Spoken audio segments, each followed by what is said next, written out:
Hey guys, this is the video tutorial for the texture cube assignment.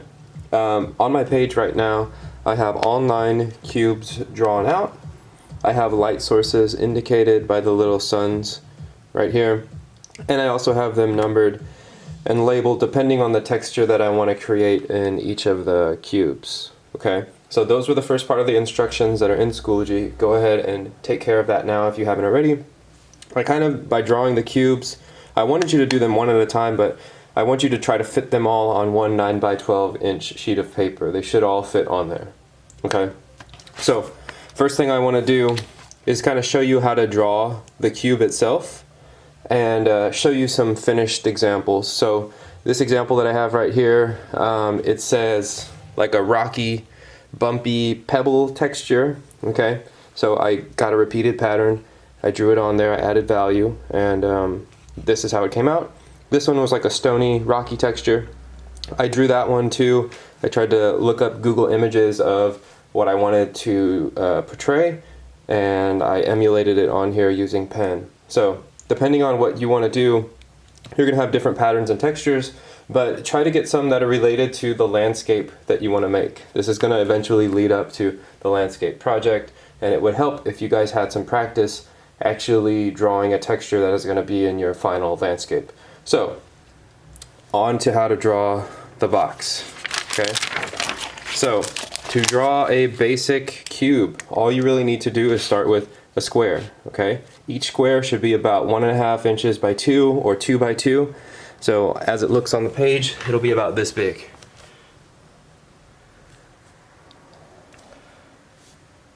I recommend that you do this very lightly in ballpoint pen first. So I put down that initial square. I'm drawing it a little bit darker, that way you can see it on camera, but yours in your sketchbook, make sure you start with a very thin light line, okay? Once you have the square drawn, essentially what you do,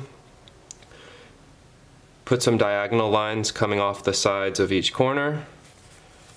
After you do that, connect each of those diagonal lines by putting the same line on the back side as you did on the front side. Alright? Very simple, easy way to draw a cube.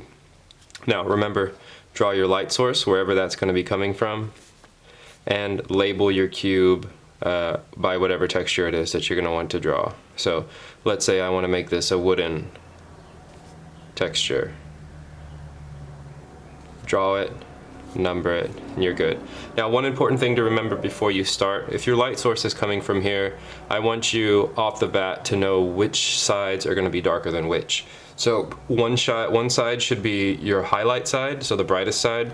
One side should be your midtones, so it's between your darkest and your lightest, and one side should be your darkest. So since my light source is coming from here, it's hitting the block from this side. I know that this side is going to be my darkest, so I'll put a 3 next to it, indicating that it's the darkest. This side is probably going to be my next lightest, so I'll put a 2 next to it, indicating it being the mid. And then the very top one is going to be my highlight, so I'll put a 1 next to it. From here, basically Google image search, find the texture that you want, and start drawing. I looked at a few Google images, so now I'm going to start drawing, and I'm going to start by just kind of outlining the texture that I want on the cube. Okay, so the wood texture that I'm looking at has a lot of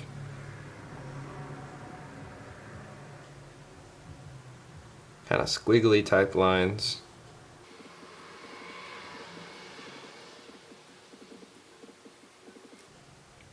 And do this lightly using your lines.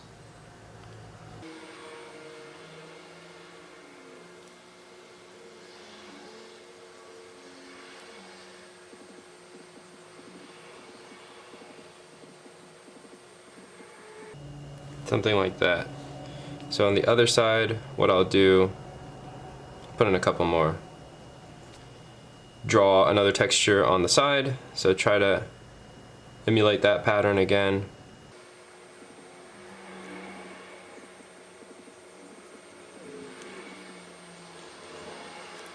And then again on the top side. It helps a lot if like you're drawing this wood grain texture, if you put the lines, so like this top side of this box, I know it's going back like that in space. If I put the lines also kind of following that same angle of these edges right here, it'll be a little bit more believable because things will look like they're actually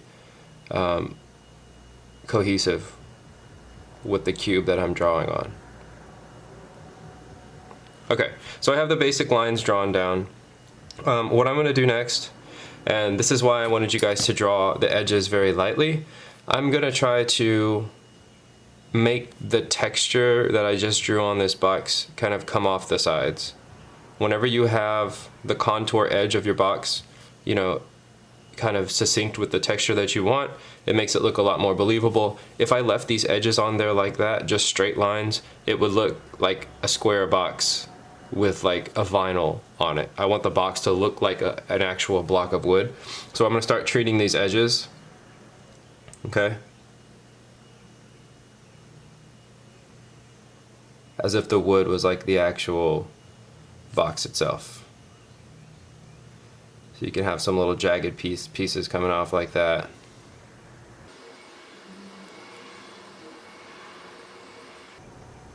You can have things coming off and coming in.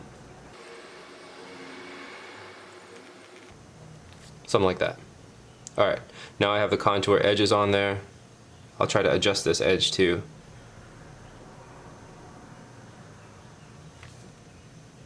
This one on top. So at this point, what I want to do is start adding value. Okay, I'm looking at this texture that I have pulled up, and these lines actually get a little bit darker than I drew them on. So now is the time that I'm going to go in here and start darkening things up. I'm starting drawing on this side, which is my mid side. So highlight, dark shadow, mid-tone.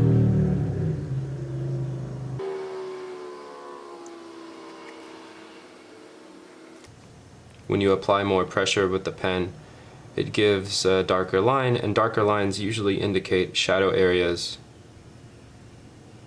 as opposed to lighter lines, which usually are for finer detail, or they're used in areas where there's a highlight or something going on. This is called line variation. And I'm doing this very quickly, but I want to give you the general idea of how this process works, and then you can apply it to your own texture cube. Darkening up this edge right here. This side that I'm working on is the darkest side, so I'm going to make pretty much everything really, really dark.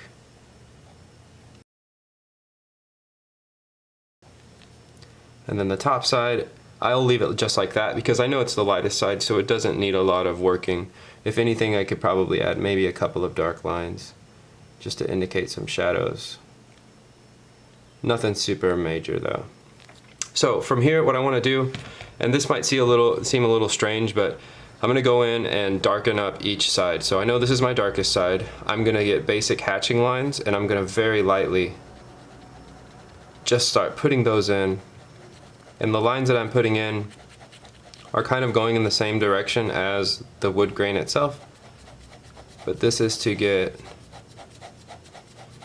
the basic idea of how the light is playing off of the object itself. Okay,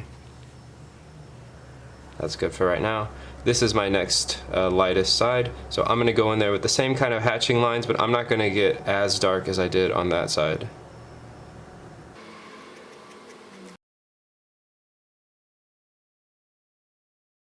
It's the cool thing about ballpoint pen.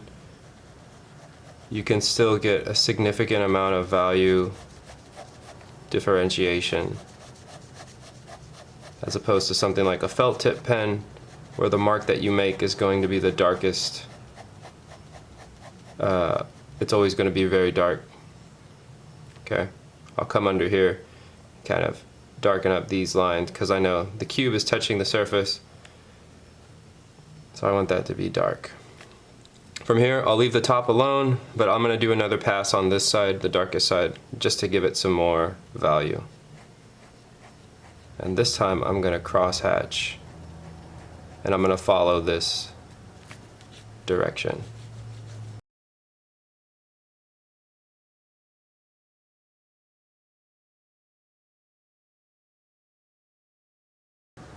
Something like that. Now from here, it's really just developing your cube to make it look more and more like texture.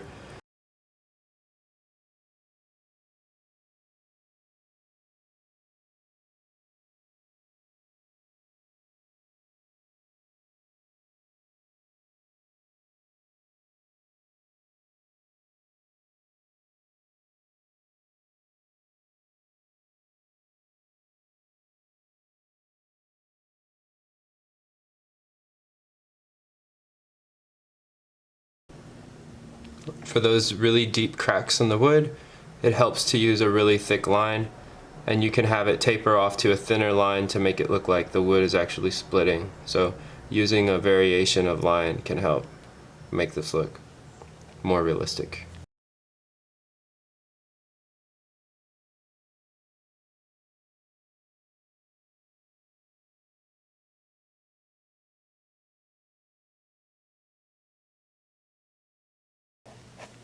Okay, I think that's good for right now. You get the general idea.